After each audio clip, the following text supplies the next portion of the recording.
Not confident on a leg? Hedge your bet. If some legs go down, you still get paid, just the multiplier reduces, and that's that. If you're having a pick'em on the basketball this season, please do so responsibly. You win some, you lose more. For free and confidential support, call the number on the screen or visit the website. So great to have your company on Sunday Hoops. No doubt about it, the biggest game of the regular season so far, Derek Rucker, first versus second. This is a big one, and look who we've got approaching now. Here he is, the five-time MVP, Bryce Cotton. Bryce, welcome. This is an enormous game today. Another day. Every game is just as important as the next. Look, Melbourne United are undefeated. I know this means a little bit more to you, hopefully, to knock them off of this perch. Yeah, I mean, it'll be great. It's a good measuring stick for both teams early in the season. They've had the best start to the season.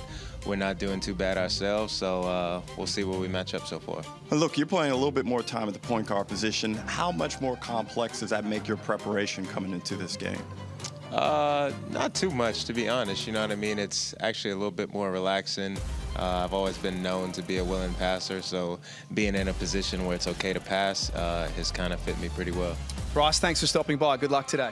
Appreciate you. Here it is, first versus second, Melbourne and Adelaide, and it starts now.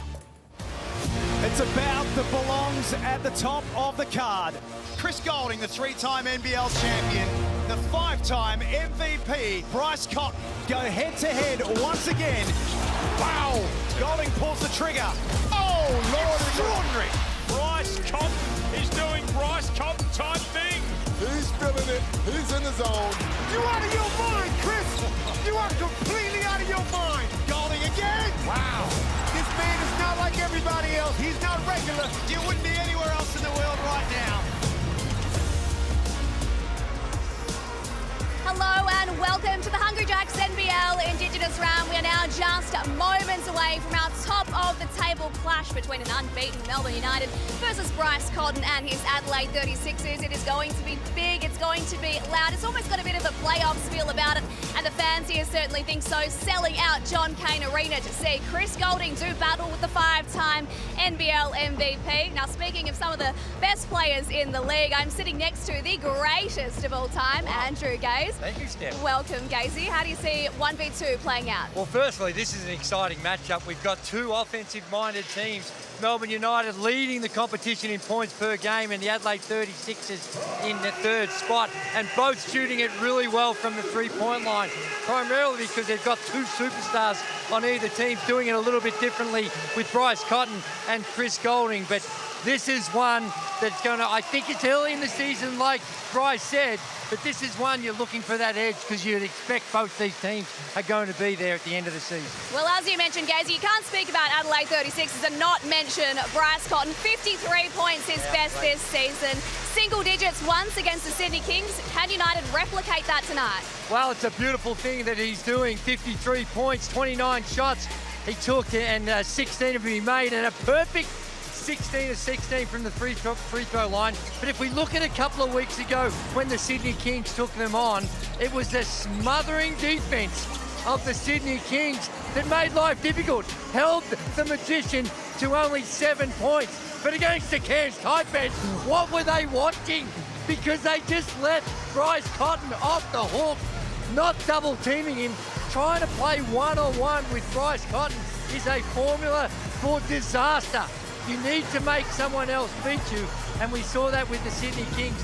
Basically let Matt Kenyon do whatever he wants out there, and they were just going to double team and get the ball out of his hands. Well, Gazy, on the other hand, United have Chris Goulding. He's in his 19th season and somehow continues to elevate year on year. Yeah, who would have thought after the quad injury, he had calf issues, he's had all sorts of leg issues, but he just keeps on keeping on. He's the ultimate pro. He can get his shot off so quickly. Have a look at the numbers. Almost 19 points a game, shooting at 42% from the three-point line, and he can do it against size. He can work with the ball. He can work off the ball. And with those 19 points, he's only averaging 18 minutes a game. He is the ultimate microwave right now, coming off the bench nonetheless. Well, it's going to be a very exciting matchup here at John Cain Arena. We've got the best seats in the house, as do Jack Heverin and Derek Rucker. Jack, let's get to the starting lineups. Steph, great work by you and Drewy. So great to have your company here around Australia and around the world. A sellout, as Steph mentioned, here are the starting fives. For Melbourne and Adelaide, Derek Rucker, and Steph mentioned it earlier, there is a different feeling in the building right now. It's a playoff level intensity. This fan base is ready to rock. We got a sellout Sunday hoops right here from John Cain Arena. Mark Grist, Ruben Woolcock, Chris Reed, the three men in charge this afternoon. The undefeated Melbourne United, 8 wins, 0 losses. The Adelaide 36ers, their best start to the season in quite some time. 5 wins and 1 loss. We're going to learn a lot about both of these teams this afternoon. And it's Flynn Cameron against his former team that almost comes up with it. Melbourne United in possession first. Coming off a comfortable 27-point win against Cairns on Friday night. This will be a far greater test for them today. Their biggest test of the season. Humphries denies Krebs. Cotton with an early touch for the 36ers. Little handoff from Humphries. Walker follows him up. Whistled for a foul. Oh my. Tyson Walker is complaining. He felt he got it clean. Outstanding action there between Humphries and Cotton. Cotton elevates for the little mid-range, Drewy, and it looked clean. The replay will... Well, that's all ball. That is not a foul, but Bryce Cotton, who was 16 of 16, a perfect when he has 53, he sits the fans down quickly. And I like the fact that early on, you could see the difference in the half court when the Sydney Kings got the better of him.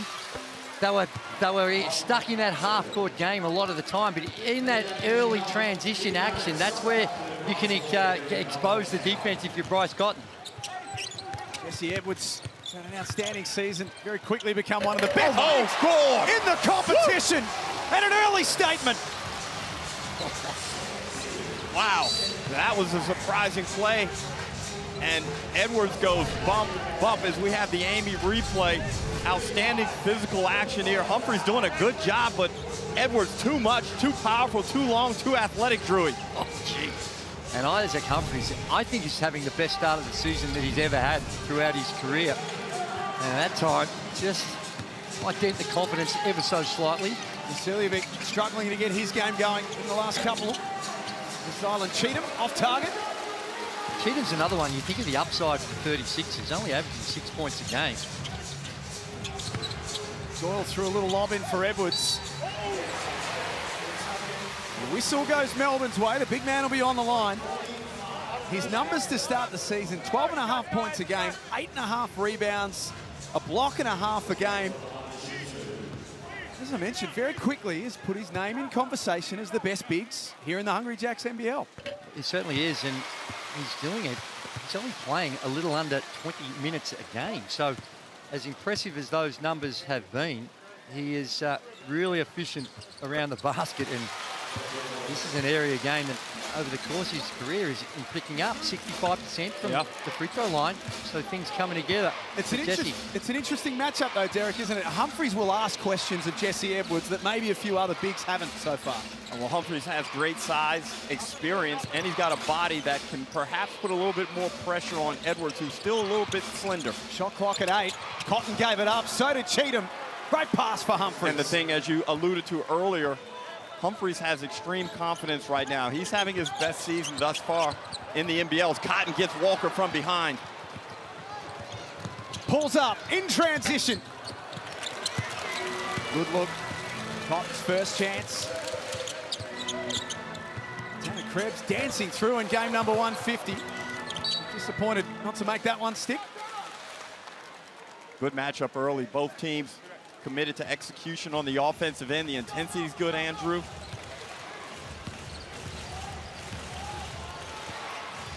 Flynn Cameron with the ball handling duties. Crossed over from Melbourne United to the Adelaide 36ers this season. Vasiljevic has that one rattle out. Decent look though. Yeah, it is. Yeah, that's 2 good looks in a row. One from Cotton in transition, and that one off a set for DJ. And Krebs on the move. Ooh. Denied by Humphries, but foul. Tanner Krebs takes a look at Isaac Humphries. Might think twice about it next time. He's a deceptive athlete, Tanner Krebs. He turns the corner and he's got a lot of momentum. Elevated strong, and you know what his intent was, to catch a body.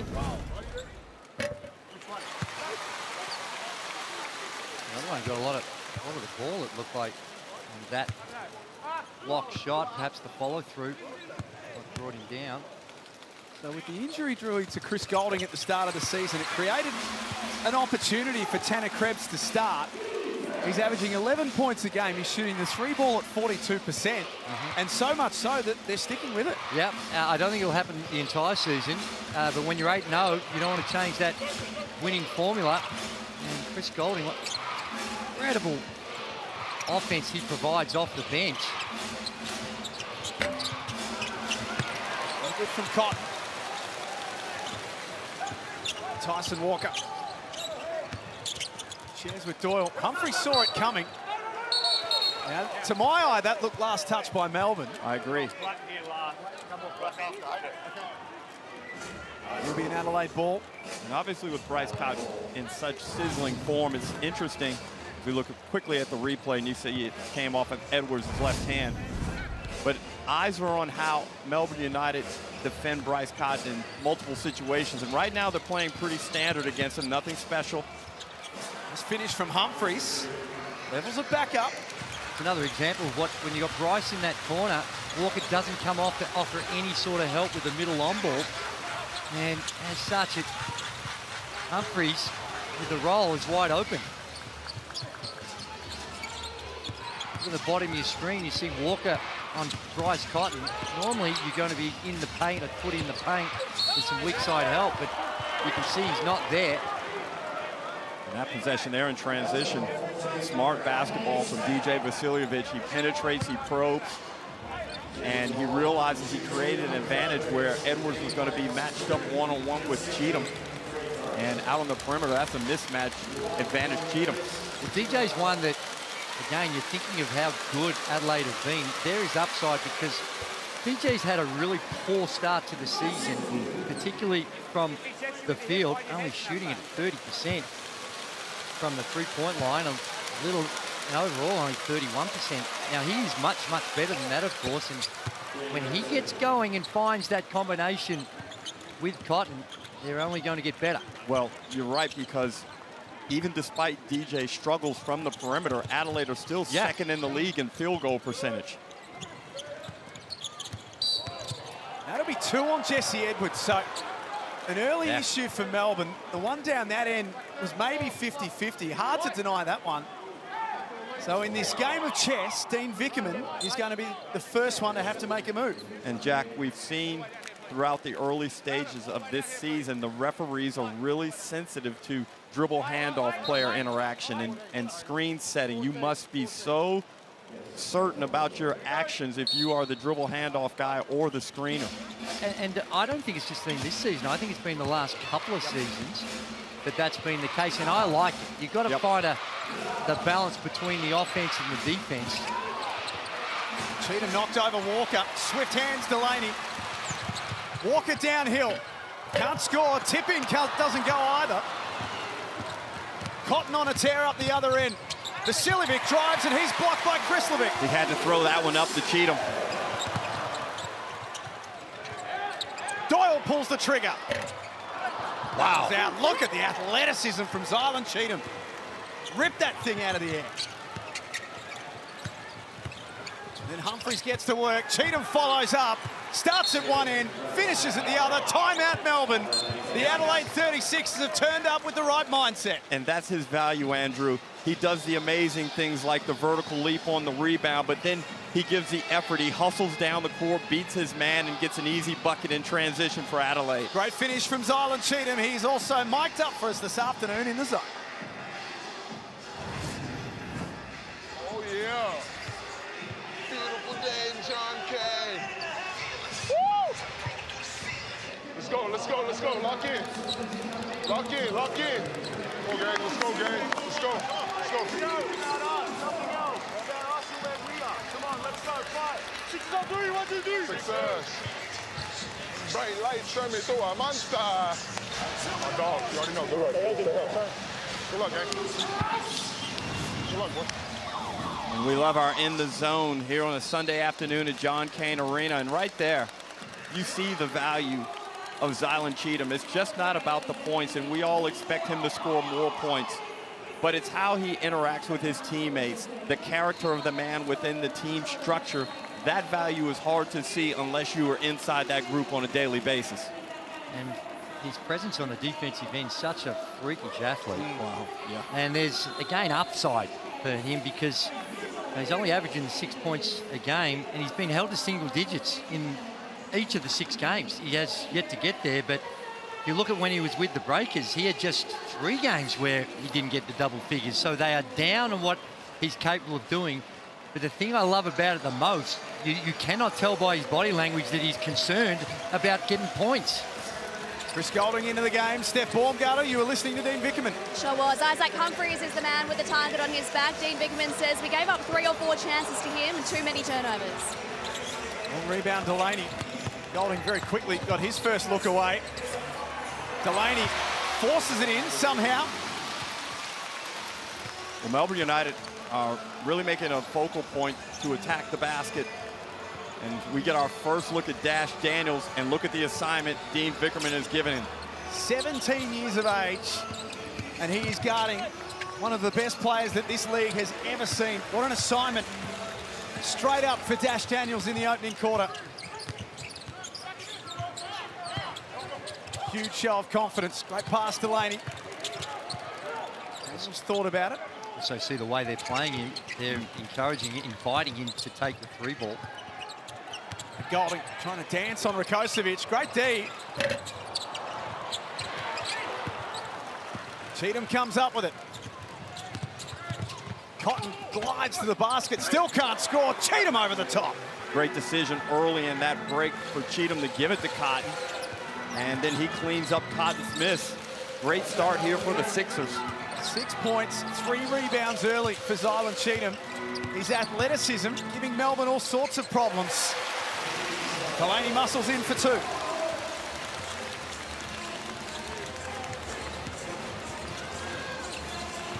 Inside 4 minutes before quarter time. This is living up to the hype so far. Great pass, Cotton inside for Rakocevic. Great look. Well, that's the difference when you don't have Edwards there with the rim protection. Krislovic's there, he's helping out, but they just don't have the length.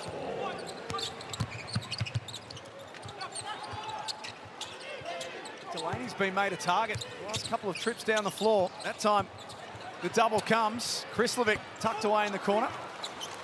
Melbourne 0 of 4 from deep to start the game. Adelaide 0 of 3. Yeah.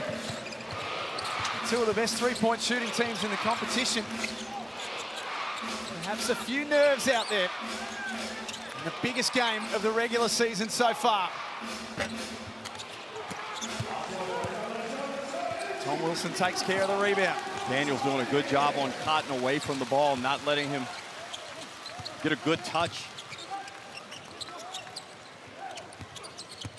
Wilson at the top of the key.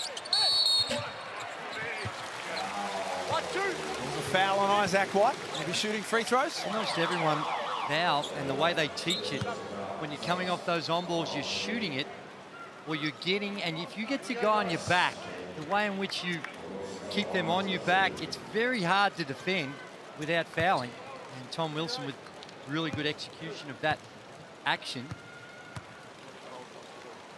Well, one advantage when you look at each team's personnel right now, Melbourne United have a clear size advantage, Andrew, and they've exploited it before via Finn Delaney. He's no longer in the game, so let's see if Kyle Bowen can step in there and try and have an impact on the offensive end as Melbourne extend the pressure up the floor. It disrupted preparation for the Adelaide 36ers. Their bus was about 40 minutes late. Melbourne traffic on a Sunday. It's absolutely belting down outside with rain. A few of the Adelaide boys are happy to tell us all about it. Try living here. Cotton. Wow. It's not the start to the game that he was after. 0 of 4. Still yet to score. Single figures for Wilson. barely draws iron. Flying through. Lost the handle, lost possession. Melbourne get it back from the baseline. It's physical on both ends. Referees are letting them play on the defensive end. A lot of hands in. It's tough to find space offensively. Bryce getting an early rest.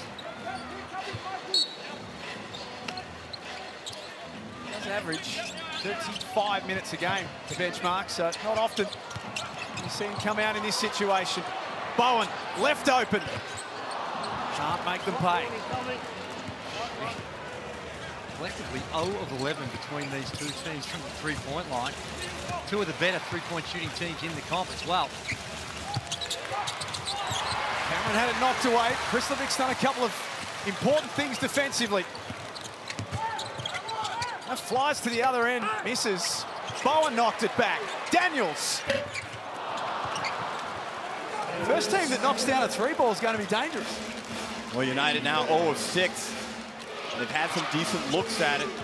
3 of 15 from the field, so it's not easy for them inside the three-point line either. 36ers by 3. Ooh. Cameron trying to get tricky with it. Perhaps too tricky.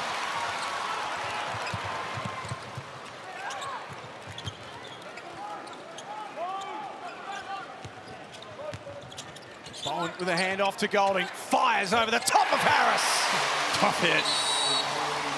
Comes off that dribble handoff. Excellent defense, but he just rises up, and he's the supreme shooter in the NBL. Knocks down a 3. Melbourne United needed that one. 14 apiece in the Tangerine timeout. A minute remaining in the opening quarter. Flynn Cameron up against his former team this afternoon and caught up pre-game. Flynn, welcome back to your old home arena. How does it feel to be back and on the other side this time? Feels good. Well, we're right outside the locker room, but it feels good to be on the other side of things. Does it add extra competitive fire to be playing against your old teammates and friends? Definitely, especially when I'm out on the court with familiar faces. Definitely going to be talking a little bit, but it's all love at the end of the day. Given that you used to live here, do you have any friends or family in the crowd today to watch? Definitely got friends, family, my girlfriend. Got to play well in front of the girlfriend. That's one of life's rules. Here is Flynn Cameron at Melbourne United. And his numbers at the Adelaide 36ers, Drew. I mean, he was one of all of the available names during free agency, one of the most sought after. He had 4 or 5 offers from across the league. He chose the Adelaide 36ers, and here's a little sample of why. Yeah, and it's impressive. I think that the numbers, a big part of the story of why they've improved so much is that he's just getting more time, more playing time, more opportunity, and he would have been a required player at Melbourne United, but when you look at what they've got and who they're recruiting and the potential opportunities for him, then he made the decision to go elsewhere. But he's a star. That's the downside of professional sports, right? You're in a good situation here at Melbourne United, as Flynn Cameron was, but sometimes you have to change and go somewhere else where there's more opportunity, and now he's showing what he can do given more space to operate. Multi-year deal as well. Justified. He's such a bright young talent. His ball movement from Adelaide results in a Vasiljevic 3. Good offense out of the timeout. DJ needed that one, I felt, Andrew, just to settle in a little bit and see the ball go through the hoop. Cotton back in the game. He and Tyson Walker resume that battle. He's another one that needs to see one go through the hoop as well. Had a couple of games early where he shot it really well, but since then, he's 1 of 17 now, 1 of 18 in his last 18 three-point field goal attempts. Cotton winds down the clock. Down to 3. The master in this situation. Can't cash in. They gave it up. DJ right spot, right time. Knocked away from him. Not an easy thing to do to come to Melbourne and lead at quarter time, but the Adelaide 36ers are exactly that, 17-14. They take the opening quarter and they do it with Bryce Cotton without a field goal to his name. Second quarter coming up next. This is Sunday Hoops here in the Hungry Jacks NBL, and it's all thanks to Choice Hotels.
Zylan, let's go.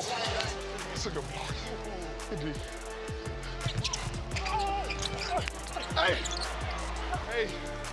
Whoever's in this corner, you gotta be ready to play. You know what I'm talking about? Yeah.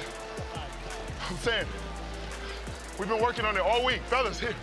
We've been working on it all week. This is where they eat at. That's what I'm saying.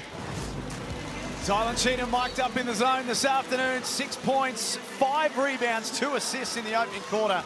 A massive part of why Adelaide lead by 3. Yeah, and I like the way he's reinforcing what they're trying to do. Good leadership out there, and they had said that they're going to hold Melbourne United to 14 points in the quarter. Oh my goodness, that's just outstanding. 4 of 17 though for United. They're not going to shoot that poorly. Bryce got it back. Shot clock beats them. Adelaide have had a happy knack, Derek, of going interstate and leading at quarter time. This is now 6 straight games they've led away from home after quarter time. Well, under Mike Wells, you can see the increased purpose that they play with. The planning is much better, and he's got a team that probably responds to the drafted blueprint throughout the week in the manner that is conducive to winning and coming out ready to play.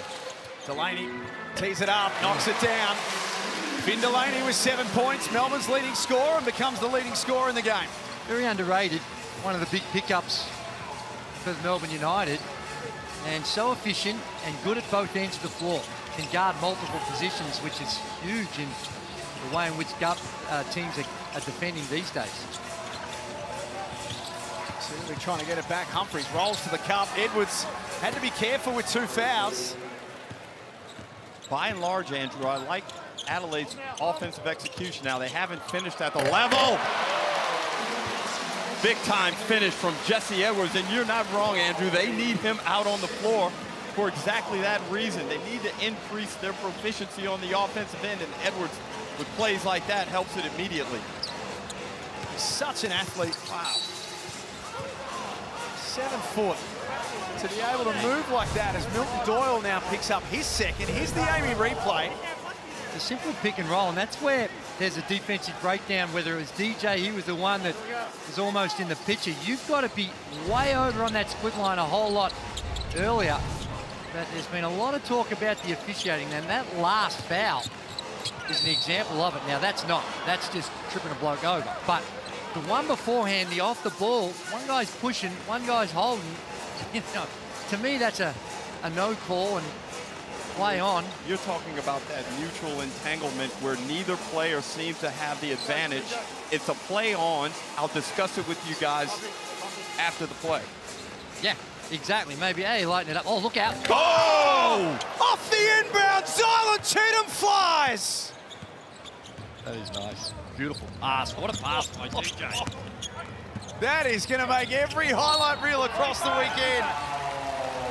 The pass was on the money.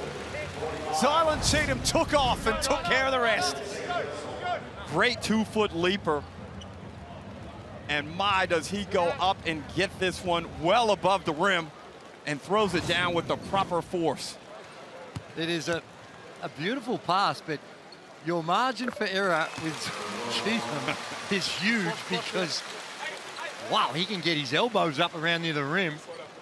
He's tapped into this game. 8 points, got 5 rebounds, a couple of assists. He's been their best player on the court, and his mindset is strong. And right now, as the Sixers are trying to work Bryce Cotton into the game, Cheatham has been extra valuable early. So, Derek, massive game for Melbourne. Obviously undefeated and hosting, but enormous game for Adelaide to see where they're at. So far, what are you seeing and what are you liking? We watched Cotton lay it up with the left hand. I really like the way Adelaide have come in with a professional mindset. They've had some ups and downs already, but they've neutralized this John Cain Arena crowd. And it goes without saying, their defensive performance, which has been much better than last season, Andrew, it's holding up here against the best offensive team in the league. Yeah, to me, that's the key, holding this very powerful and potent United team to modest figures. It's going to be hard to do that over the 40 minutes, but it started strong. Let's take from Walker. Good for his confidence. Was 0 on 3 before that. Well, he's expending a lot of energy on the defensive end.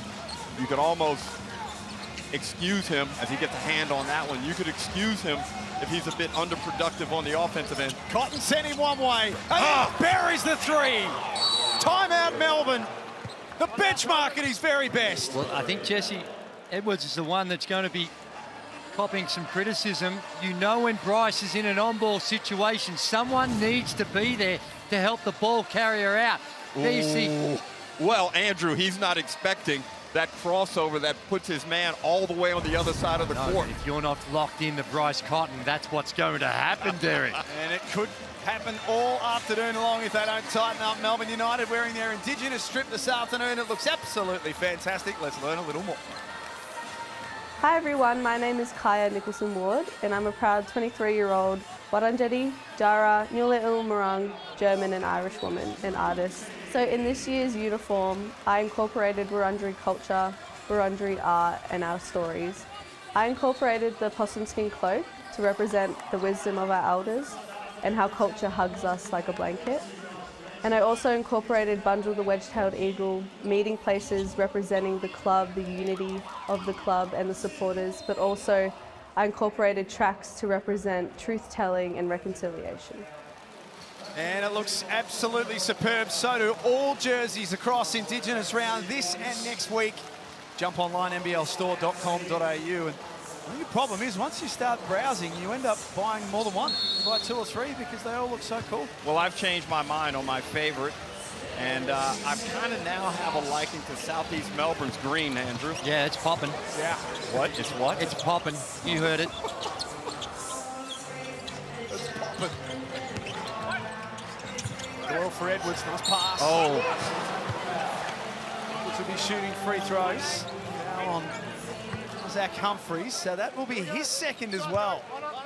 So both big men with 2 fouls each. Wells not willing to take a chance. So Humphries comes out, Rakocevic back in. Rakocevic is a very seasoned professional, outstanding rebounder, does a good job in pick and roll in DHO situations. Versatile defender for a big man. He was just a quality addition to this Sixers lineup. Vickerman, assistant coach Reece Carter. They've had a few games recently where they've been able to cruise, and Friday night in Cairns, certainly one of those where they could just almost turn it into a glorified training drill in the second half. Not the case today.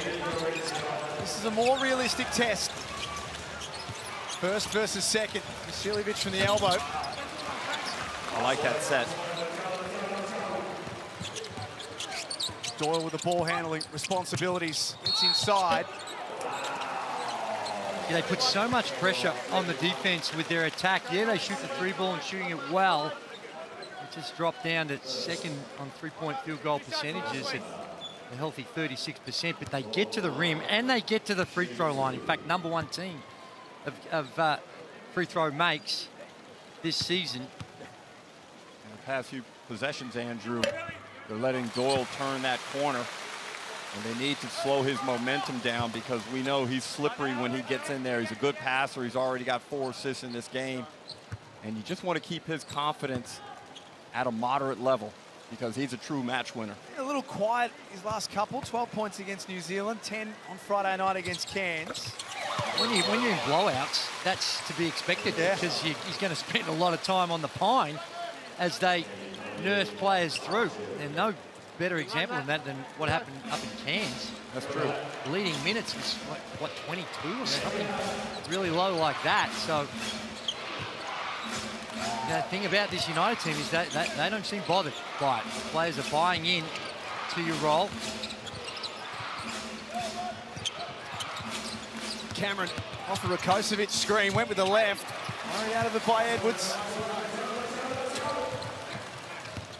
The big man runs the floor, steps through. Offensive foul, so that'll be 3. And now a significant problem for Melbourne United. Well, Milton Doyle, I think, is disappointed in himself for giving the ball to Edwards in the middle of the floor like that. And that's not Jesse Edwards' game to try and make decisions on the break. But he should have come to a stop right there at that free throw line. Don't He's even 7'1". How many times is he in that situation? Well, don't just catch it and you see that there's a wall in front of you. Just come to a stop and don't give the chance.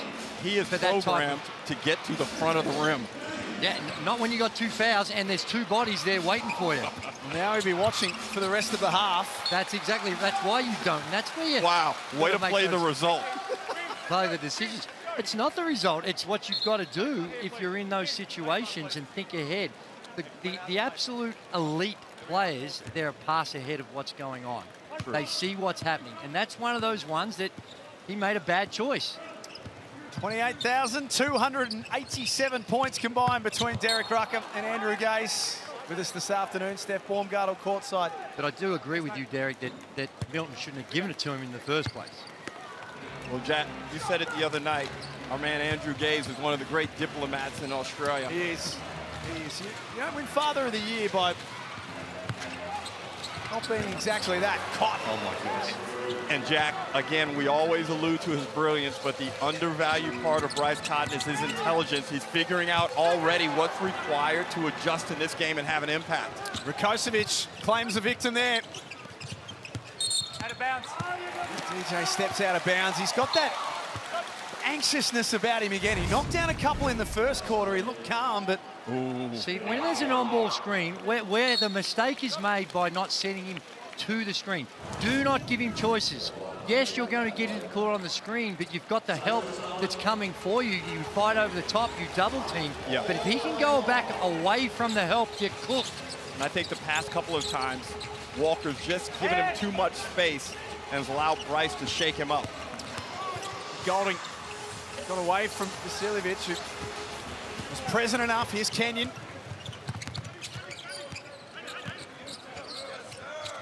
That's a good look, and it goes. Smart basketball from the Sixers. Rakocevic, I mentioned before, he's really good in dribble handoff situations. He's great at angling his body and understanding what the shooter needs to get into space. 5-point lead for Adelaide, which is the biggest lead for either team in the game so far. It tells you that there's been absolutely nothing between them so far. Doyle gets busy. Krislovic underneath. He's missed it all from there. And they're 3 for 3 from the three-point line this quarter too, the Sixers. They've got the momentum. Cotton crosses over and scores. He's exceptional. He's figured it out. It took him half a quarter to get his sights in, but now he's understanding what he needs to do to find space and get into his jumper. He's got 12. It has brought a hush about the sold-out John Cain Arena because he is getting busy. Ooh. Daniels with the tricks and the finish. What a move from the teenager. So poised and mature and confident for a man of his age.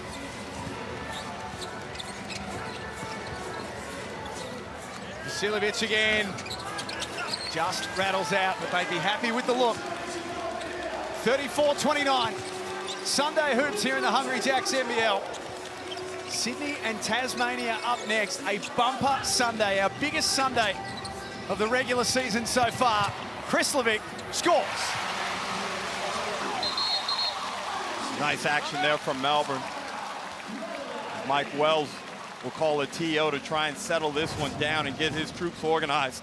There's Bryce Cotton, and when he gets the big on him, Dash has got to stay connected so he can come from behind, but down the other end, Dash makes up for it with a nice change of direction and finish at the rim. 34-31, the Tangerine timeout. Let's check in with Zylan Cheatham, who's in the zone. Please, let's not overcomplicate. They cannot stop us too. Yeah. Not pick and roll. Yo, we're getting whatever we want off of that. Whatever we want. Keep playing. Be ready to shoot. Next shot. That's me. That's a great call. Great call. You get in trouble like that, I'm gonna flash. Hit me and hit back. That call remind me to hands. Yep. Good D. Good D. A little bit more hands. That's crazy. They lead by 3, Adelaide, 34-31, 3 minutes and 41 seconds before half-time, but he's the man that so many have tuned in around the country to see this afternoon. Bryce Cotton, he's up to 12 points on 4 of 9. And Melbourne United, I thought, early in the game and for the majority of the first quarter, Andrew, did a very good job. They were really strong with their ISO defense with Walker and Daniels, but now that Bryce has made the adjustment, Dean Vickerman must decide, do I go to plan B? Now you start to look at taking the ball out of his hands, blitzing on balls. But if you continue this way, now you're starting to increase the risk of Bryce going off for a big total.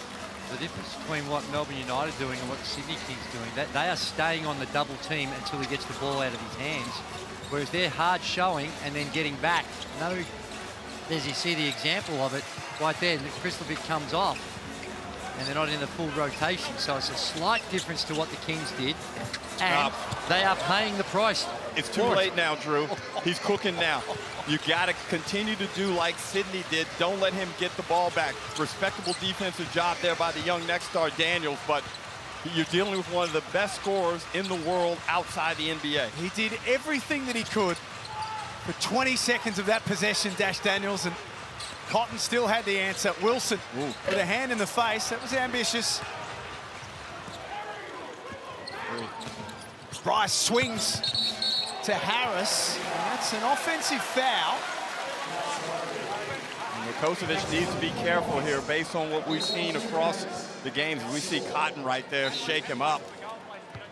And off camera, we've got some discussion between Golding and Mike Wells. That's still going, Jack. That was as animated as you'll see. Chris Golding turned around, walked back to Mike Wells. See if we can get a look at that. That was a fascinating exchange right in front of us. Drew, it feels like a playoff game. Yeah. So 37-31, Adelaide the lead. Great work by our team to turn this around. Let's have a look.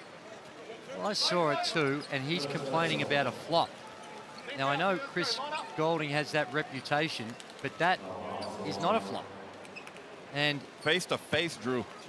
And fair enough from Chris. I think that's just a coach relying on his reputation rather than what actually took place and trying to get an advantage.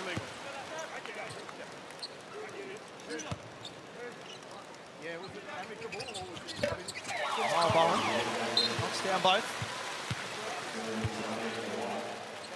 Mike Wells in his second season as coach of the Adelaide 36ers.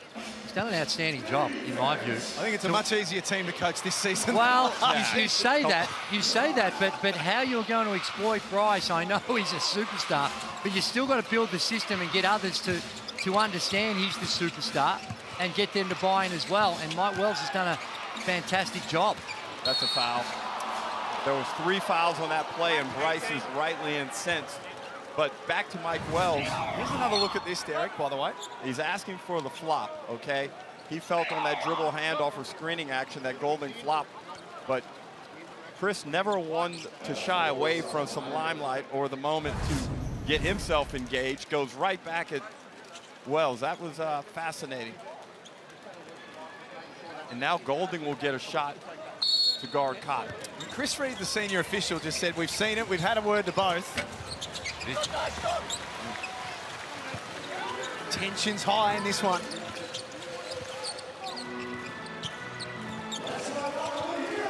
Adelaide by 4. They have led for the entirety of the second quarter and for the majority of the game, it's got to be said. United have out-rebounded Adelaide, but it's just their inaccuracy from the field. 2 of 10 from 3. Melbourne just haven't been able to put the requisite number of points on the board. Golding got away from Kenyon, left that 3 ball short. Huge offensive rebound by Krislovic, and United reset. Doyle through contact. Good refereeing. We've got to find a way, I think, to get Milton Doyle more. That's only his second field goal attempt on the game. He hasn't seen enough of it. Falls over. Daniels told to get his head down and get to the rim. Wow, they're really having a tough time finishing around the basket. Now 9 of 30 United compared to Adelaide's 14 of 29, and that includes Bryce Cotton, who is now heated up. He's 5 of 10 from the field. They shoot it at 46% across the season, Melbourne United. They're having some troubles. That looked easy from Doyle. Back to a one-point game. As requested, Andrew Gaze, they find a way to get Milton Doyle involved. It's been good this season. The one that doesn't get stressed when he's not seeing it, but he always got the better chance when Milton Doyle's cooking to get a win. Melbourne have won 9 of their last 10 home games here at John Cain Arena against the Adelaide 36ers. The numbers are against the visitors, but the scoreboard in their favour. Doyle off the back of the iron. Melbourne United still firing away as Cotton looks to attack off his leg. And Adelaide have had 3 or 4 possessions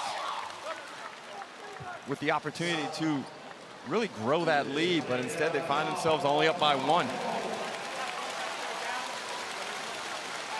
a lot of substitutions going on in most teams these days, but Melbourne United with all their options. Rarely do you go more than 3 or 4 minutes before you're getting changes. A couple of players from both teams who haven't seen action in this first half. Golding crosses over and buries it with 1 to come. Well, Mike Wells just need to be a little careful too, because sometimes you poke the bear and the bear can fire up and get those claws out. And this is Chris Golding at his absolute very best. Yes, the matchup. I'm not sure if we've seen, maybe Shane Heal I put in the category of Chris Golding, but I don't know if we've seen too many better shooters under pressure like Chris Golding. And the first thing that he did was get up and look straight at the Adelaide coach. He is an absolute star. And still, at 37 years of age, still playing at a high level. He's got a nice 7 points in this one. He's averaging about 19 a game coming off the bench. In a little over 18 minutes a game, Derek. That is some fire coming off the bench. He's been the leading scorer in every game that he's played, off the bench. Melbourne have scored the last 9 in the game. A huge move as we head to halftime. Golding has to give it up. White might have got away with the travel. Cameron down to 1 on the shot clock, tucked away in the corner. Can't score. Referee blew his whistle and he shouldn't have.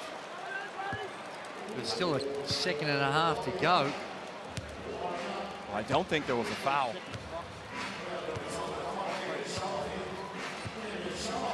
It actually helps Melbourne United. I think they're going to get it. And I think it was an inadvertent whistle by the official. The shot clock that's gone off, not the game clock. We're reviewing the game clock. No, they didn't. That's right. So there should be a little bit of time available for Melbourne. Yeah, not a lot. Probably maybe 2 seconds, 1.5 seconds. So watch the shot clock. Oh no. Now I can't see. Oh, it was at least 2 seconds, wasn't it? And Daniel secured possession. 1.1.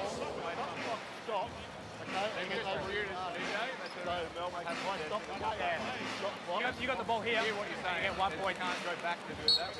But it shouldn't stop. That's the problem. If it did. So what do we got? Go, Melbourne ball baseline. Melbourne ball baseline. 1.1. Let's go. I'm sure the shot clock. You're saying the shot clock stopped. I didn't see it stop. Melbourne were about to get the ball, but how do you know? Like DJ's right there. We're checking for the replay. But the ball is being hit when the buzzer goes off. We have no idea. Nobody has possession. But the shot clock stopped. But the ball hit the rim and nobody's got possession. Melbourne were about to get the ball. That's the wrong call, Chris. We'll take something special from Melbourne for here. Look out. Golding's the man to do it. He wasn't that far away. United take the lead by 3 at halftime. It was Adelaide who led at quarter time. Melbourne by 3 now. These two heavyweights trading blows at John Cain Arena.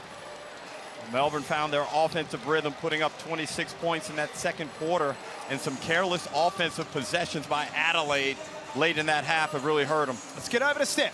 Thanks, Jack. I've got Flynn along with me. Finn, a few swinging lead changes there, but you come out at the end of the half there. What are you liking out there? Is it feeling as fiery and as intense as for you as it is for us? Yeah, it's been a good battle. They got hot there for a bit, like you said, and then we made some shots. I just think we have to tighten up.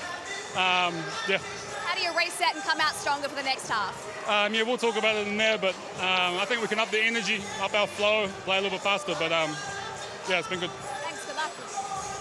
Finn Delaney's had a very good first half. It's Melbourne United who lead 40-37 in this clash between first and second on the table. John Cain Arena sold out this afternoon. This is Sunday Hoops, and it's all thanks to Choice Hotels.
Okay, boom, hit the, like we do at practice, bro. Hit the big, back cut, boo-ray. Like, we haven't got to none of that. Yes, Bryce Kyan. Yes, DJ. No! Oh, that's good movement. Good ball movement. Good, good. Green bean. Green bean, DJ. Boom! Thank you. It's a whole 2 seconds left. It was billed as the biggest game of the regular season coming into today, and so far it has absolutely lived up to expectation. It's Melbourne who lead 40-37 at halftime. Derek Rucker and Andrew Gaze, two legends of the Hungry Jacks NBL alongside me. It does have that sort of big game feeling about it today. It's been a great start to the first half. But Andrew, I have a feeling that Adelaide might be in a bit of trouble. They played a very good first half. They shot the ball well from the field. They did a good defensive job, but they're down by 3 at the half.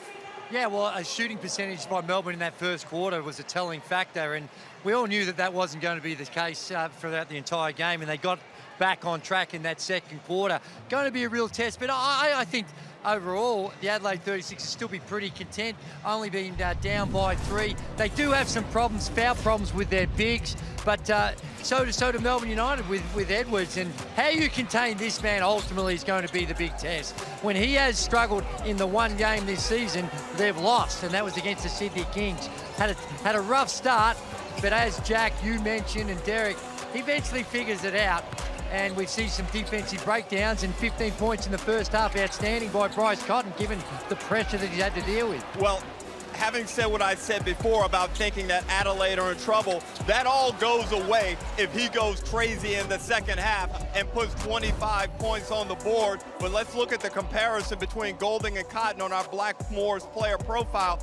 Good half from both of them. Chris had some looks that he did knock down, but that big 4-point play in the second quarter definitely swung the momentum into Melbourne United's favor going into the break, Jack. Two of the greatest shooters we've ever seen right there. My word, and it's fun to watch. Both of them can do it in different ways. Chris Golding, his work off the ball and his ability to make really tough shots we saw firsthand on that 4-point play.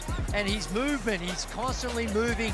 And with both these teams, it's good when your teammates understand their roles and they know when these guys are open and they're not going to be open for very long. And there we see a little interaction, which is, that might get a little review at some stage and certainly will feature on some of the programs that you guys are on.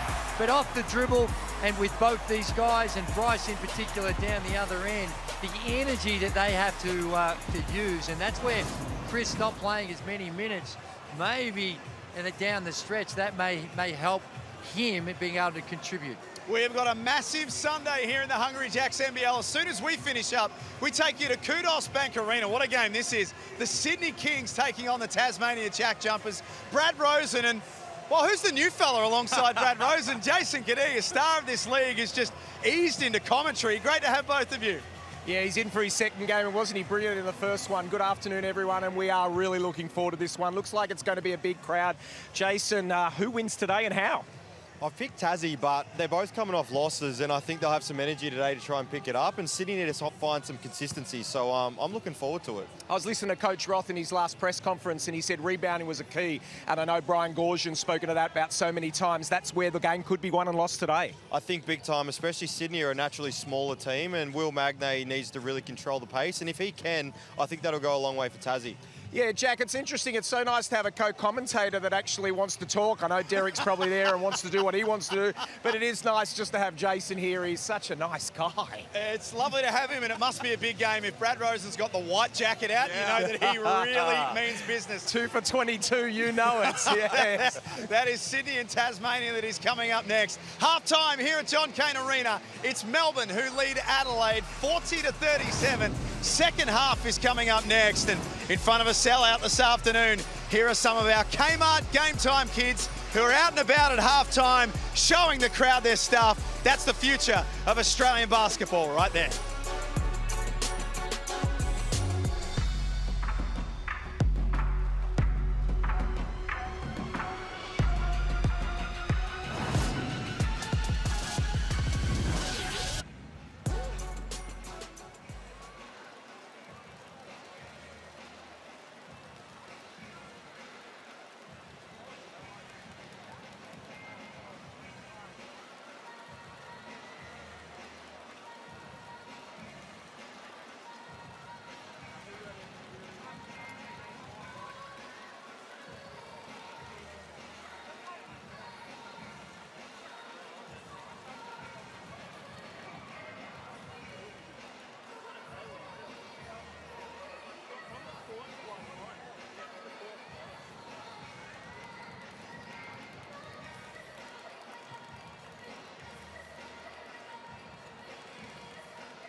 Indigenous round is big, kind of big for me too, because my partner's half Indigenous. Learning her culture, learning other people's cultures, and obviously there's so many different tribes and languages, and getting into the community and giving them an opportunity.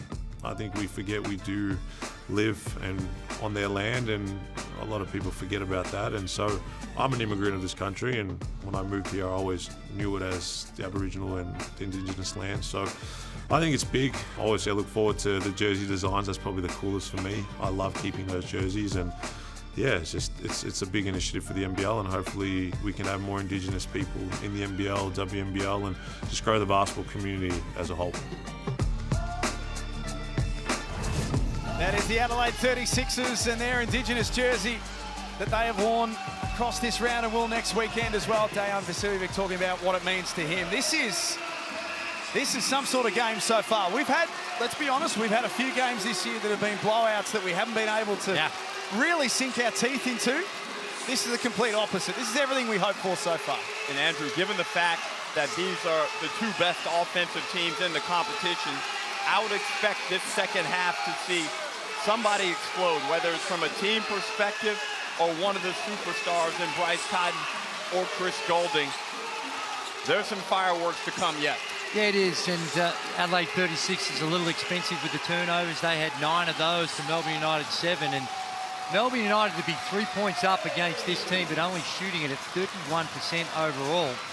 They'd be feeling pretty good about their prospects, you suspect.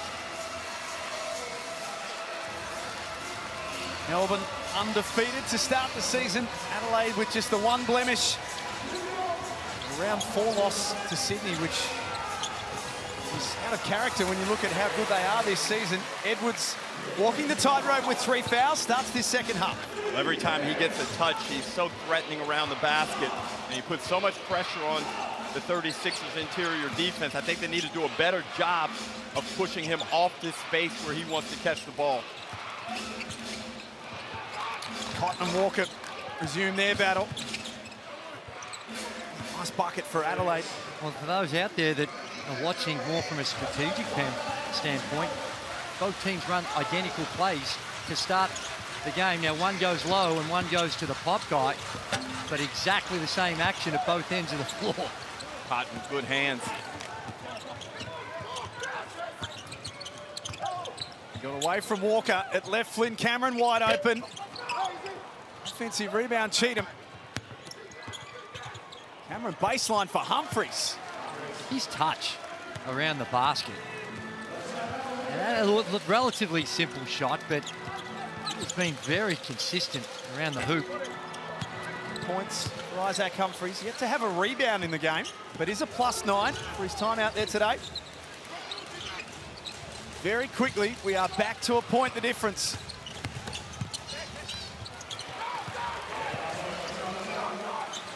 United win possession back. Delaney behind the back for Edwards. Just so long, if you come off of him and get disconnected from his body, as Humphries did in that instance, he's able to receive the pass. It's a bucket. I'm the Adelaide 36ers. I'm going at Edwards right now. He's got those 3 fouls, and in on balls make him have to switch, attack him, because they do look like a different team when Edwards is not out on the floor. Still a very good team when he's not out on the floor, by the way. Late shot clock for Adelaide, but they never panicked and they found the right shot. I think Adelaide are doing a very good job of executing their offense. Now they're leaving some points out there off the scoreboard by not finishing. Golding with the layup.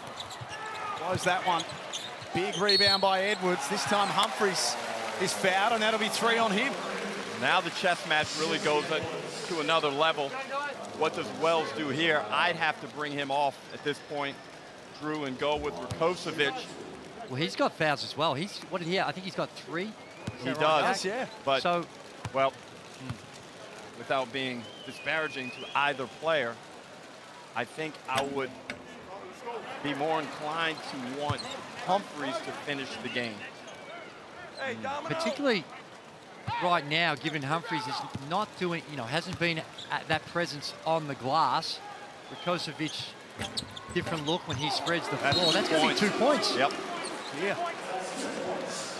So for those maybe not up on the FIBA rules on a free throw like that, the second free throw, when that ball is swiped at and made contact with, as Cheatham did there, and it drops through the hoop, that counts as 2 points instead of 1.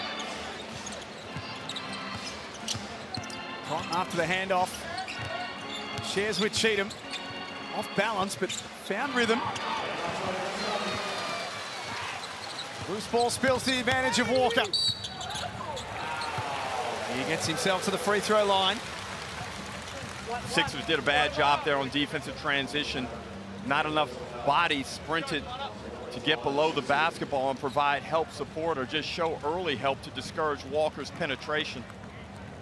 And Walker hasn't been great from the field in this game. 1 of 6. No assists and a turnover. But again, his focus has been on the defensive end and trying to contain Bryce Cotton. Every team now really looking to push the ball and play at a really high pace. But one of the reasons for Melbourne United's success, they are, I think right now, the best in offensive transition, getting it down there, running their lanes, and really good spacing early often in the offense. Walker from deep.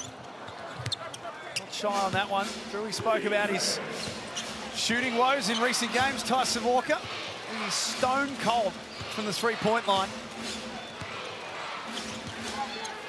Gee, Edwards. Flirting with 4. Almost had Humphries in a headlock at the start of that possession. There is Isaac off the Cotton find. Great pass there by Cotton. Has that ball in his right hand, and that opens up his possibilities. And that's another example what we're talking about in that second quarter, playing one pass ahead. He almost has 3 guys on him, and he knows where his release pass is going to be before he even starts the drive. Edwards scores with 1 to come, and Isaac Humphries was left out there, and that decision has backfired. He now has 4 fouls. But backfired only by 1 play. Rakocevic was getting ready to check in. Just one of those unlucky ones, awkward situation where he's he just naturally reacts, right, Andrew? Big men usually turn and try and contest, and unfortunately for the Sixers, Edwards had his momentum going towards the front of the hoop and made contact. Humphries not too happy with the call. Nick Rakocevic is going to have to play a lot of minutes in quarter number 3, and probably a lot in quarter number 4. Edwards comes out. Well, you know what they do have up their sleeve, and that's Mike Wells, is to put Cheatham at the 5 and go small and really spread this floor out. Which we haven't seen a lot of in the last couple of games. Here is Cheatham. Wonderful find underneath for Rakocevic. Cheatham's been excellent, Drew. He has, but he's just the extra pass, but the ball movement by the Adelaide 36ers has been exceptional. Krislovic can't respond at the other end. Zylan Cheatham now has 9 rebounds to go with his 8 points. 4 assists as well. He's really setting example for this Adelaide team. Cotton got it back. Daniel's got a little hand on it. Adelaide ball with 2.5 seconds left on the shot clock. You're in, DJ. I think he's going to challenge this. Is he challenge? Didn't think of him challenging this? Come out. Sure. Just wants to have a chat about things by the look of it. Yeah, he's challenging. He is challenging. So Melbourne United up 3 here, Drew. Do you like this challenge? I think he'd only do it if he was really confident that he was going to win. And he seemed very confident that he was going to win. Well, Cotton made the backdoor cut. Didn't really gain control of it. Looks like Cameron got a piece, and it comes out of Cotton's hands. Ooh. Well, the leg, was it Cotton's leg that Dean perhaps is thinking? Okay, let's have a look. The ball bounces off Cotton's leg. No, it... Drew, even still. Oh, hang on, hasn't... So does Krislovic touch it at all on the way down or not? I think he does. Well, look. I'm not sure I would have used this to take this on. It's not clear-cut enough. The knee, I think it was, of Krislovic. And the coach's challenge is unsuccessful. Wow. That might have just grazed the knee of Fabian Krislovic. And Drew, with 2.5 on the shot clock, I would have been willing to play that one out. Yeah, I 100% agree with you. In the context of it's going to be a tough underneath out of bounds play anyway, with only 2.5 seconds remaining on the shot clock. DJ, we can go point and get. Let's have a look here one more time. Hey, let's go! Misses it there. Did he? Yeah, it looked like it. It's cost them. Well, now they got the ball back, but it's cost them the timeout and the challenge. So nothing lost from a score point of view. Ross Cotton caught one in the mush. 15 points, Adelaide's leading scorer. Jesse Edwards has 15, equal leading scorer. Here's Golding as he turns the corner. He'd be disappointed with that. Well, I think he was surprised at how open he was. Vasiljevic had basically quit on the play. Ooh, nice pass. Kenyon worried out of it. Krislovic did enough. Bowen swings back out to Golding from the logo. You need to stay focused on Chris Golding, even on those loose ball situations. That's sometimes where he's at his most dangerous. Now he's way out. But that's regulation for him. He's got 12. Kenyon given some opportunity to shoot. Cheatham with rebound number 10. Back out for Cameron. And Jack, this is the small ball lineup I was talking about with Cheatham at the 5. Now, they were down 3 when they went to this lineup. Let's see what type of plus-minus resolves out of it. Golding gets busy all the way in. He can hurt you in so many ways. Here's the Amy replay. And Drew, we love when this ball comes from underneath the basket. It's how we often train when we're practicing our shooting. And you're able to establish a nice rhythm. You get a line of sight where the ball's coming from to the hoop. And a guy with elite radar like Chris Golding, it doesn't matter where he is on the floor. As I was talking about, you see it when the shot goes up. DJ, and a good hustle, he's trying to compete, but hey, right now when you're guarding Chris Golding, that's someone else's job. You stay locked in, and you see the way Dash is playing Bryce when a shot goes up. He just does not leave him at all until they've secured the ball. Haven't had burgers yet in the game so far. Two very good free throw shooting teams. That's right. So Jack Cowan sits at home, feels a little bit more confident there. Well, actually, if you ever traveled outside of Victoria once in a while, you would know that Jack Cowan right now is probably at Kudos Bank Arena. Yeah, I'm just talking about his wallet that he's giving away cheeseburgers. Well, a little snack would be nice on the way home. Cotton fouled.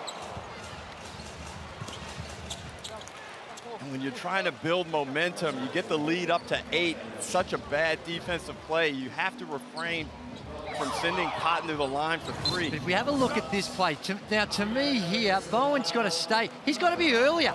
See how deep he is? Just right up there, and then Dash can just come from behind rather than yes. To me, Bowen is connected with that screen rather than that meter or two off. I agree, Andrew. You almost be happier if Cotton continued on the right-hand dribble and went for a baseline pull-up too. Yeah, and yeah, you're going to expose Cheatham on the roll, but that's where you rely on your weak side rotations. Well,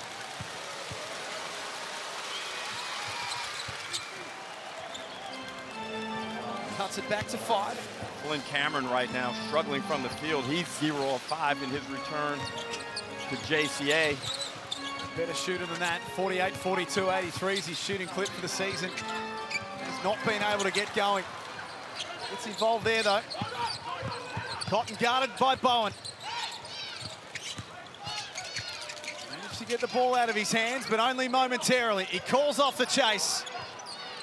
Show help. And isolates Kyle Bowen in the loneliest place in the NBL. Cotton for Cheatham. Extra one, Rakocevic. Adelaide are within 3. Cheatham's done that a few times. He draws the defense, and the drop-off pass, the work he's doing, it's highly underrated. It's not all that sexy, but he's got 6 assists because of it already in the game. Well, I spoke to head coach Mike Wells of the 36ers, and he said since that Sydney game, they've really worked on concepts to deal with double teams and different strategies that will be utilized against Bryce Cotton, and you saw an example of that one right there on the Rakocevic dunk. For Adelaide, it's finished from Walker. 15 assists on 20 makes for the 36ers this afternoon. Great numbers. I'm not sure we were saying that last year about him. Nice move.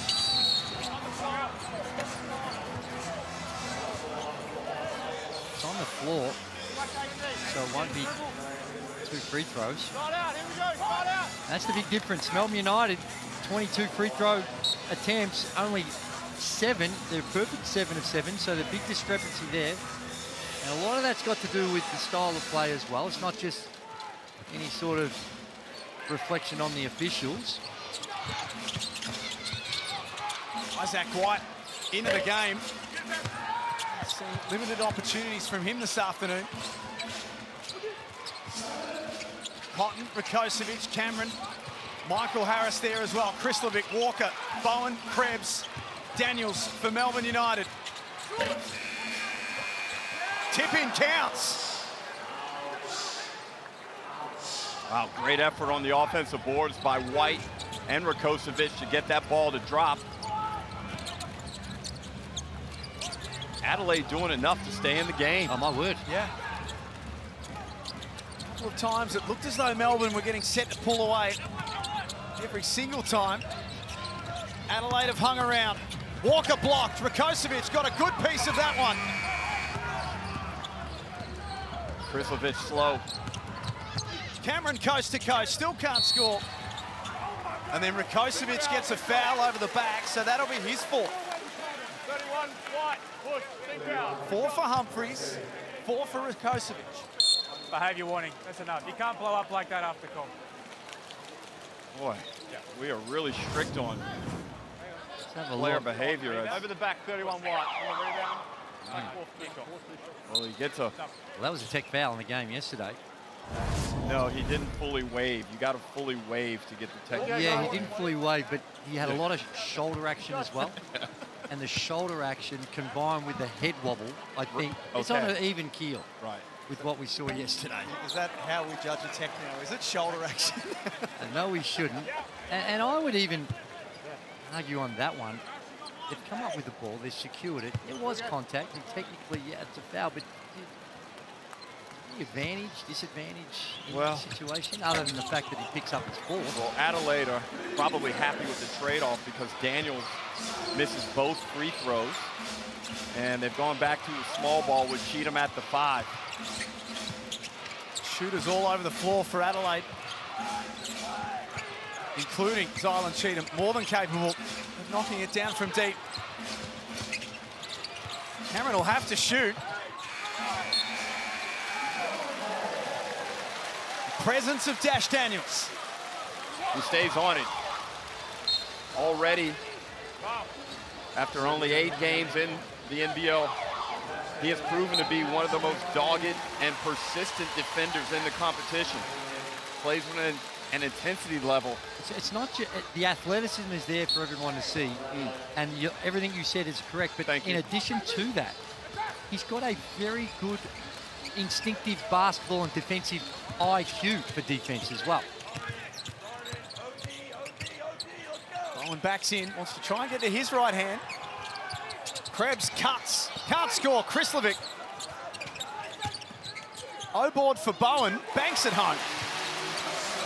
Scrappy possession for Melbourne United. They get 2 points out of it by just staying with it. Low boards, Derek, 14-7. That's a big factor. It's a stat that Melbourne excel at across the regular season so far. Cheatham turns the corner, aggressive take. It's a late whistle. And Cheatham's been very good about recognizing that he can fake that handoff to Cotton and turn the corner. And with his athleticism, All he needs is the slightest bit of an advantage to be able to cause problems for the defense as he did on that play. Now he's got to go to the line and knock down a couple of free throws. Wow.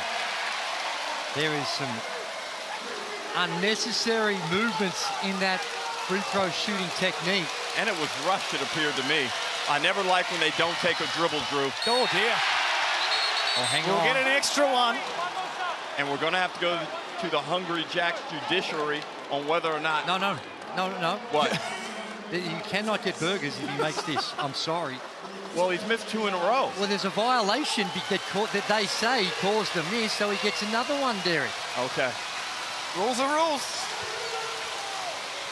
Zylan Cheatham, 13 of 14 for the season from the line before these two. And he's looked rushed and almost panicked. Disappointment for the state of Victoria. Especially when you... Due to Andrew Gaze's technicality. Well, I don't make the rules, I just enforce the Really? rules. Okay. And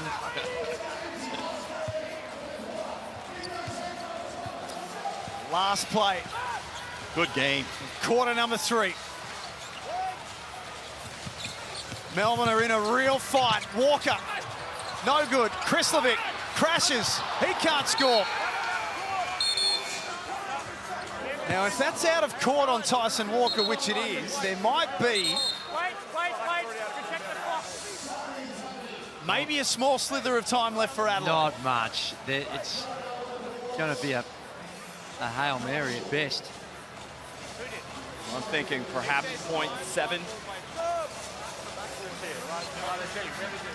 0.4 will be placed on the clock, and Mike Wells will use 0.4 to slip Bryce Cotton back into the game. Miracles do happen.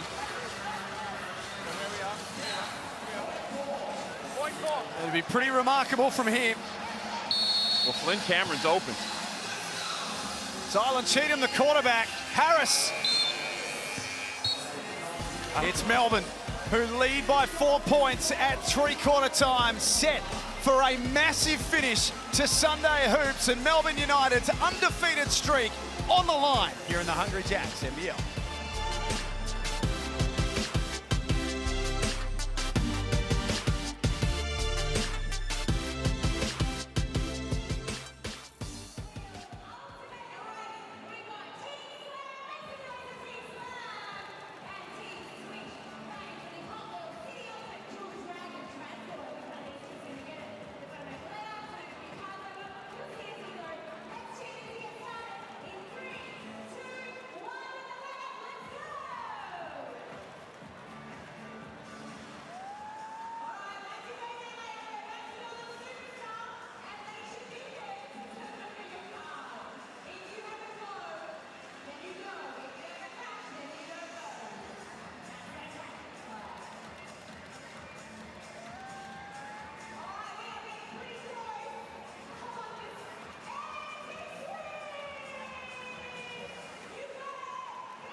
Welcome back to John Cain Arena. Adelaide down by 4 to Melbourne United, 59-55 to start the fourth. I was listening into Mike Wells. They know they are in for a big fight to the finish. They feel like they can regain control if they can open up Bryce Cotton for some important threes. Well and truly in for a fiery fourth quarter.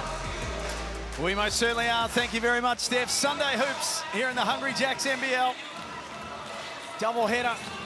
Sydney and Tasmania coming up next, but Humphrey's out there to start the fourth quarter. They score in the first 6 seconds. Cheatham has been exceptional today. 7 assists now, and he's been dominant on the boards as well. 11 boards. Here's the lob, and Jesse Edwards flies. The whole look of the game changes with Edwards and Humphreys in there.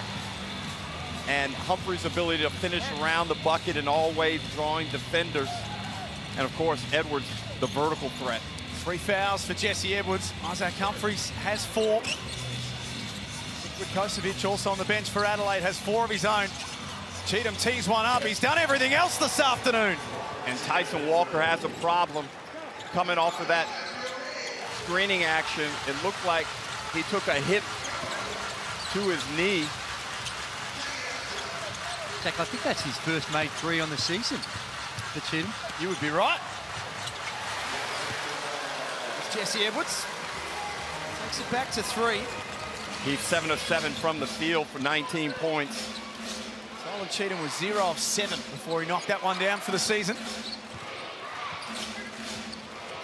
He's had a very, very good afternoon.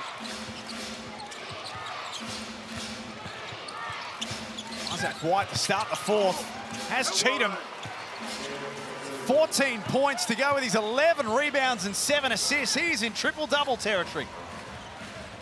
Certainly is, and he's played almost a perfect game out there. Speaking of perfect, 8 of 8, Drew. Well, they got a problem in how they're handling Edwards on the on-ball screens. He's rolling, and there's not the appropriate weak side help. That's a travel. No whistle for Humphreys, and then Walker knocks it onto the leg of Cotton. Well, basketball justice.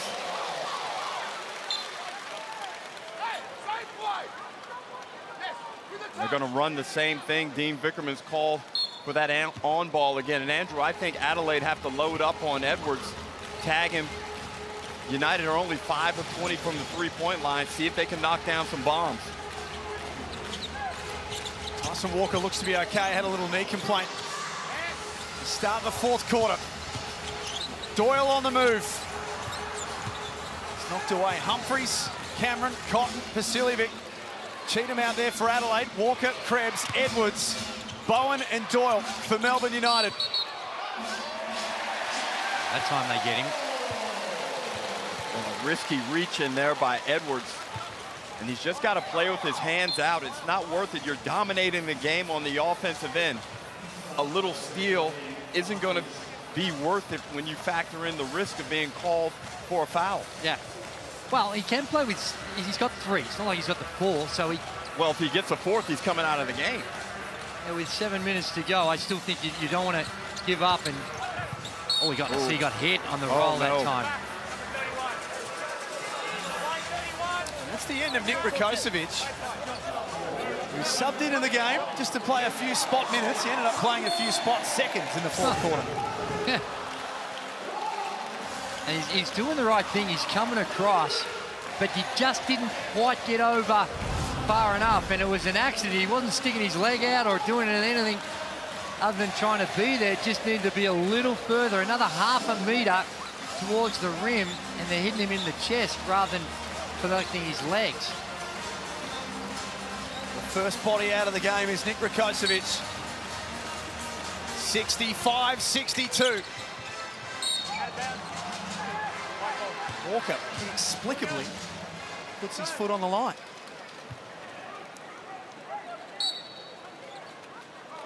Melbourne are the best fourth quarter team in the NBL. They've won 6 of their 8 fourth quarters so far. Adelaide, on the other hand, have only won 2 fourth quarters for the season thus far.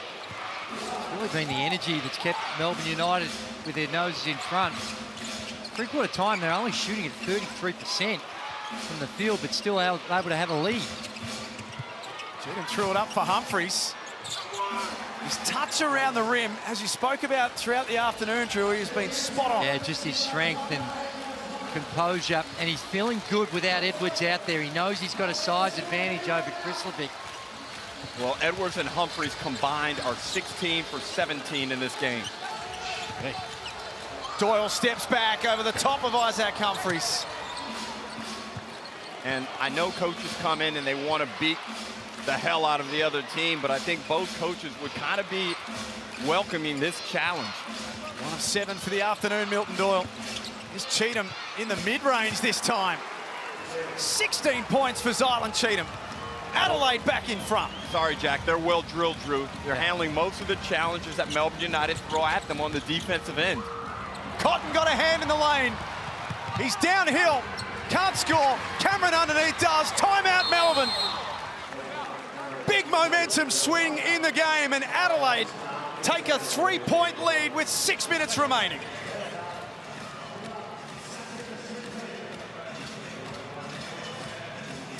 They've scored the last 7. The 36ers making a big run at this thing. Well, they've got the guys that have been performing consistently throughout NBL 26 to date. Cotton and Humphreys with 20 and 16. And Cheatham, who has been a very good performer, but now he's added the points. He's got 16, Drew. Yeah, and they've just been able to hang in there. You get the feeling that Melbourne were threatening to really push it out, but just not able to capitalise. Poor shooting night by their standards, both from the field and the three-point line. Haven't been able to penalise the Adelaide 36ers, and they find themselves now, Melbourne United, in a difficult situation. First time this season since we've seen them, and they're able to be tested in a genuine contest. Adelaide take the lead in this game by 3 points. They've scored the last 7. Full house at John Cain Arena.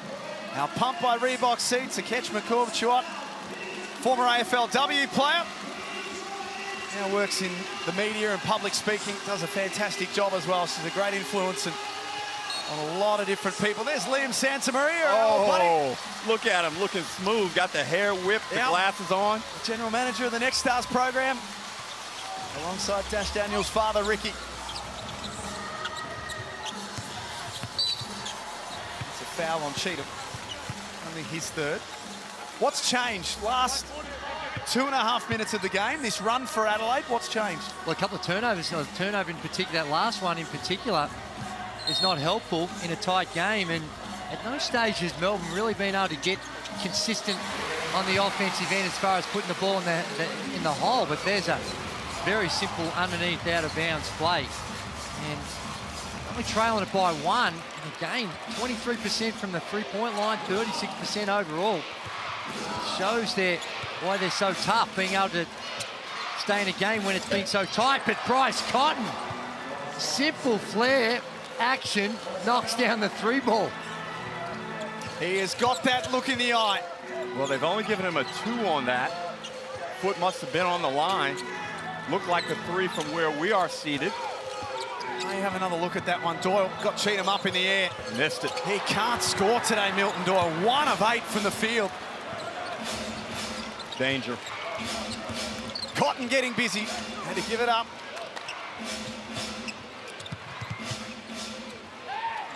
Adelaide missed him on that handoff as well, so Cheatham will have to take some responsibility. Vasiljevic into the paint. Cheatham steps out, checks the feed. It goes! Zylan Cheatham is having himself an afternoon. Great penetration by DJ. Makes the defense collapse, and Cheatham on an absolute heater here at John Cain Arena. What about the deck of numbers? 19 points, 12 rebounds, 9 assists. Yeah. Special night.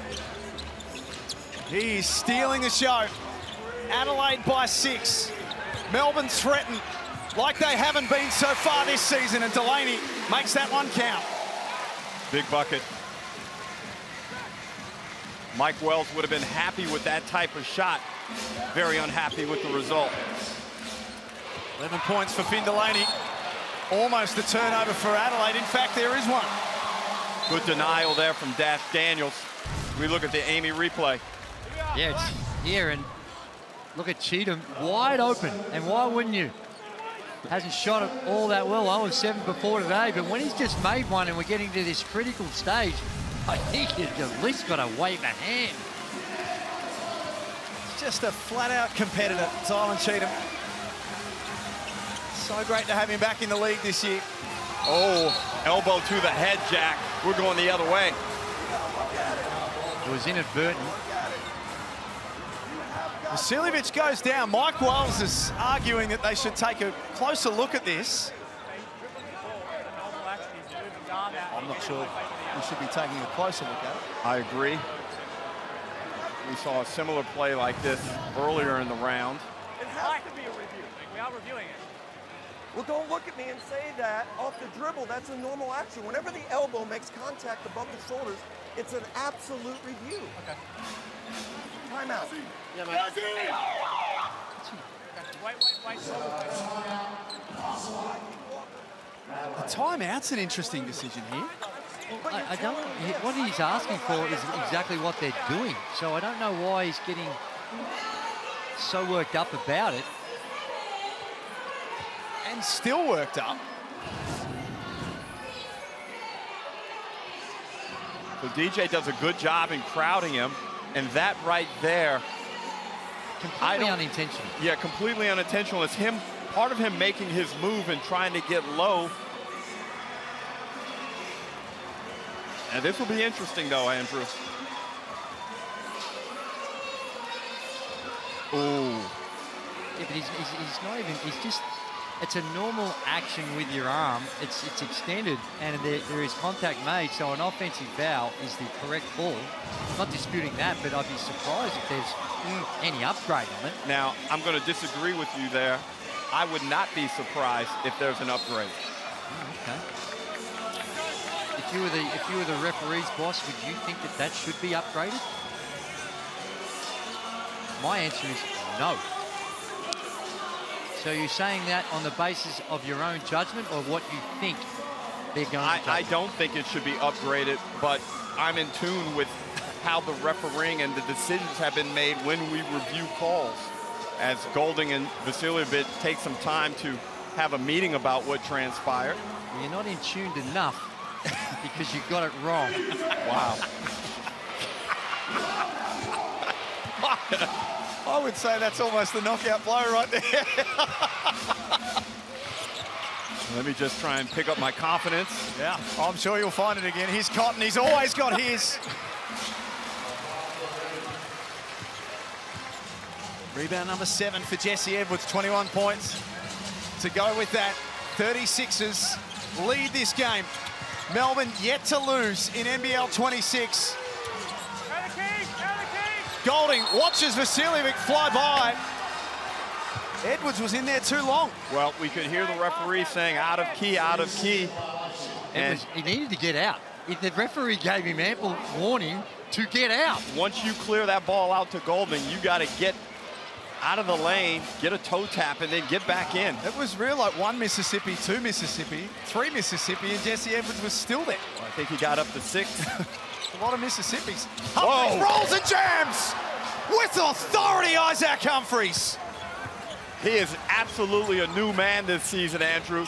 It's as if he's been released from a cage and he's playing outstanding basketball, as Vasiljevic will pick up one off the ball. Woo! Wow, that's an unlucky. Look at that. Could have been an and one here. Looks like Edwards caught him on the back of the bounce right there. That's a foul. With great action by DJ. The timing of the pocket pass was superb. The timing of the bucket as well, Derek, just settled Adelaide a little bit. Edwards makes it work. 2 of the premier big men in the NBL have gone head-to-head this afternoon. Get it over the centre line. Oh, only just. And there's been a fun battle between Jesse Edwards and Isaac Humphries. 75-71. We tick down to 2 minutes remaining.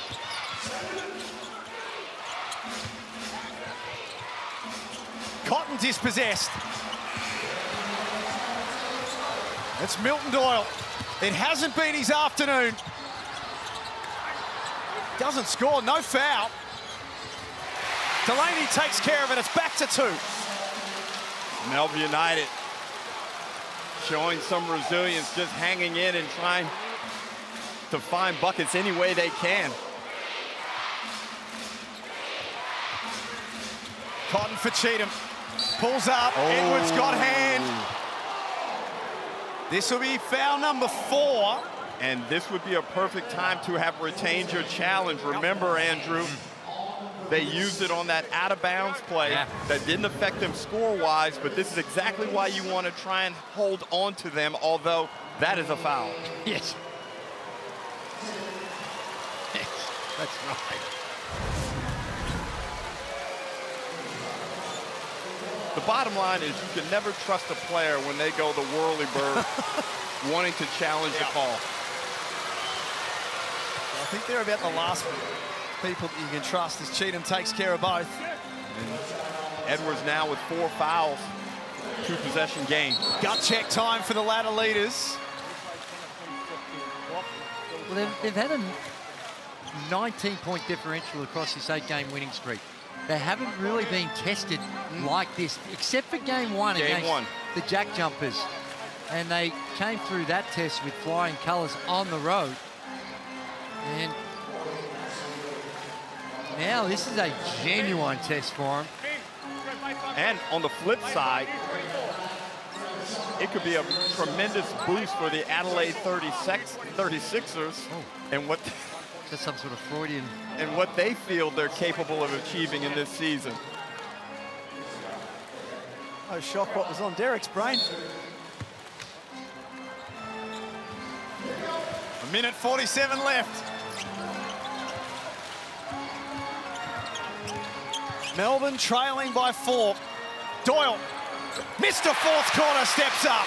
And the confidence to be able to take that shot when you've had a real tough day at the office. He was 1 of 9 before that shot. And a good play, and the confidence that Dean Bickerman has to call the play for him. Cotton can't convert, thought he was fouled. Here come Melbourne to take the lead back. Delaney in rhythm. Edwards, Melbourne back in front. How quick does it turn around? Huge 3, quick possession, and they go from 4 down to a point up in about 15 seconds. Quick turn of events. They do a good job of freeing up Doyle. Semi-contested, big-time shot. We know he can do that. And Walker pushes it ahead, and Delaney, that's why you got him, the maturity in big moments. And Edwards gets his 24th and 25th points, 10 of 10 from the field. What a game. How's the response from Melbourne United? We said that this is their test, and in the space of 20 seconds, they get the lead back. Yeah, and Cheatham and Edwards have had blockbuster games. The perfect 10 of 10 for Jesse Edwards, along with the 7 boards. And I think Cheatham, though, if he can bring this on a regular basis, it takes the Adelaide 36ers to a whole new level. Well, this may sound obvious, but just because this particular game is close, it doesn't mean that these teams would necessarily be considered equals. But Drew, looking at it now in the evaluation and the way they are matching up, this Adelaide team is going to be something special this season. As Cheatham, we look at his numbers, 21 on 7 of 9 from the field. And if I was Adelaide here, I would move it, and work into a situation where I got Cotton and Cheatham in a middle on ball, because Cheatham's been doing an excellent job on the short roll and either finishing or making the next play. And the issue here is neither team's in the bonus yet, so United can be super aggressive on the defensive end. Cotton drags it out. Switch leaves Delaney. Wow. DJ from in our laps. That is enormous. Big time bucket from Vasiljevic, right in the face of Chris Golding, who played excellent defense.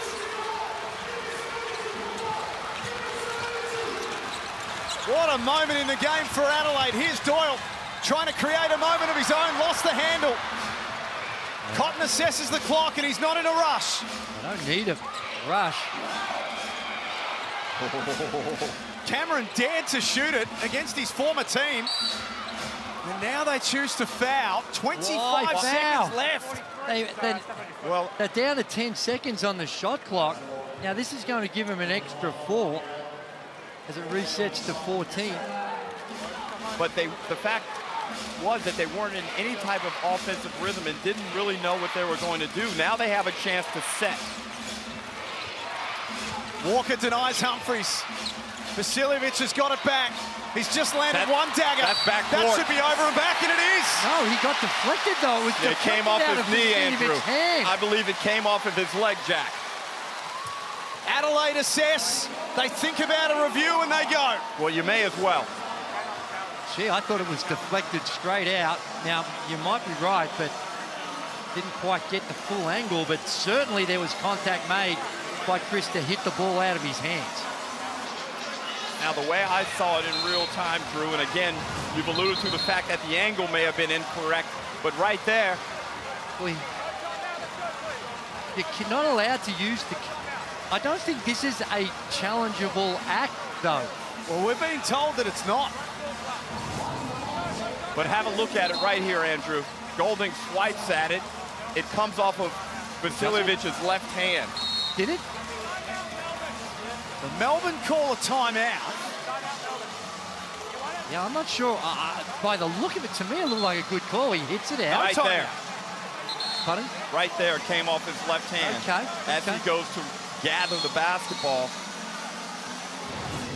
Okay. Now, Drew, what I think you probably have more issue with is why can it not be reviewed?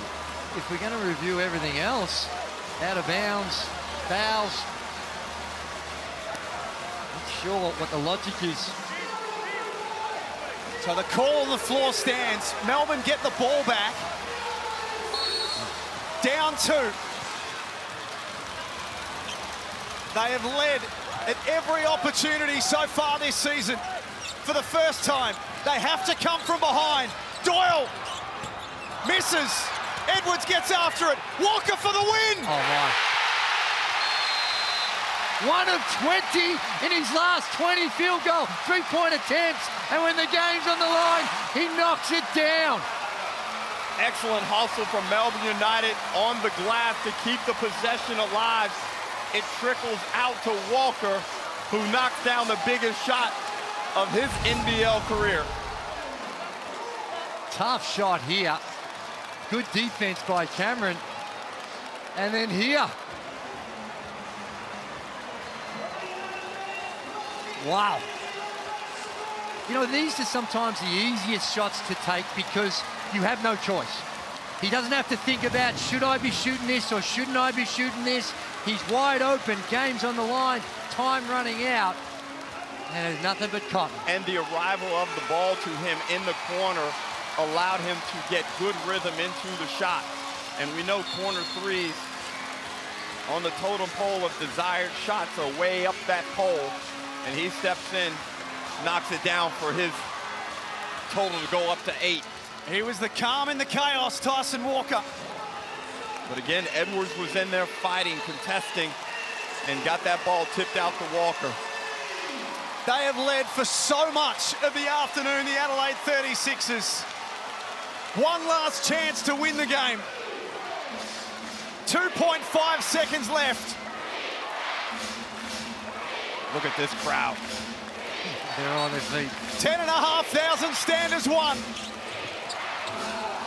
Cotton can't get open. Vasiljevic for a miracle. Almost hits. The game of the season delivers. Melbourne win by 1, 81-80. But they come away from this one knowing that they have got a genuine contender next time they meet. What a finish, what a game. It's always great shooting, but the intensity, finals type atmosphere.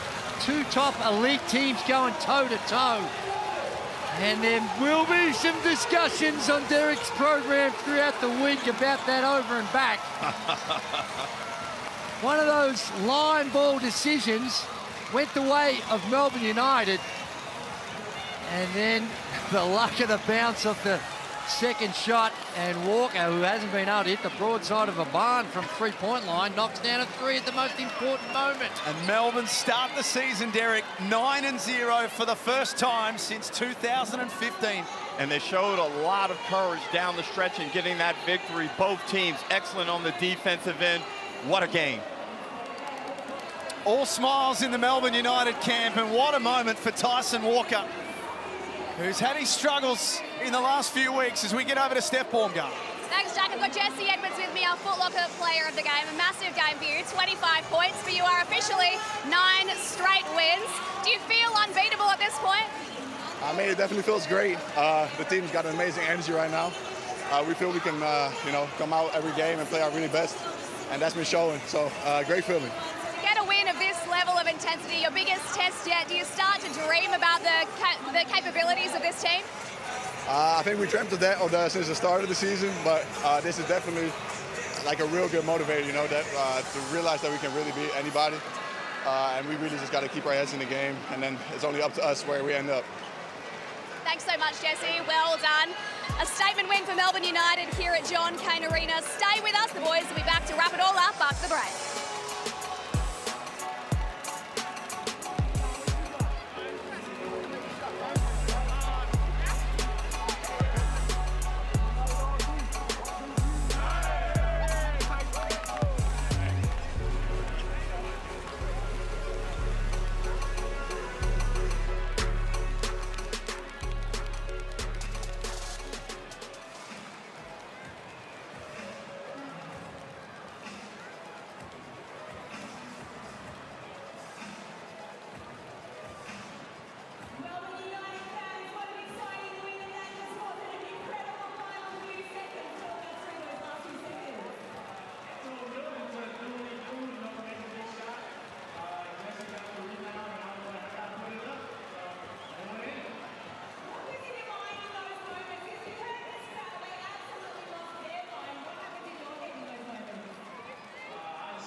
This program is brought to you by Hungry Jack's and Bunnings Warehouse.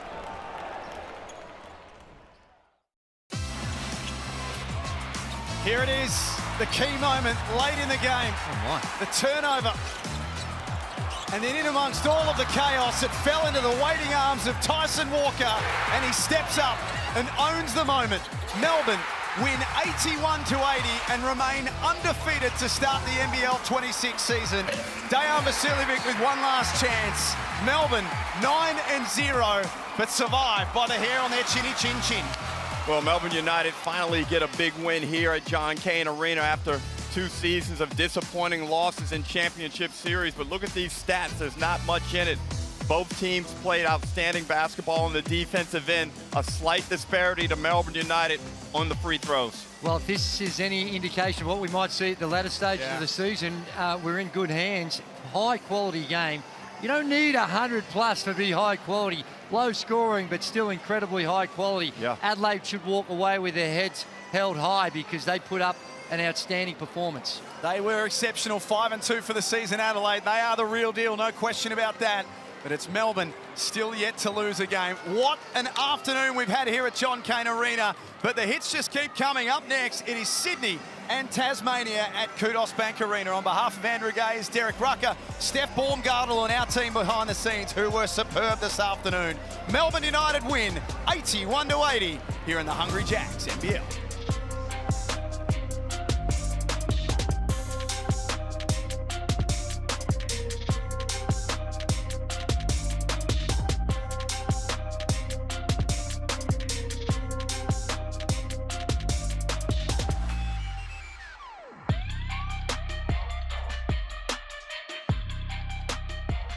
What you do, you don't try. I think that's the best answer, everyone. Hey, give it up for Mark, everyone, our new CEO and Hoops Capital, the guy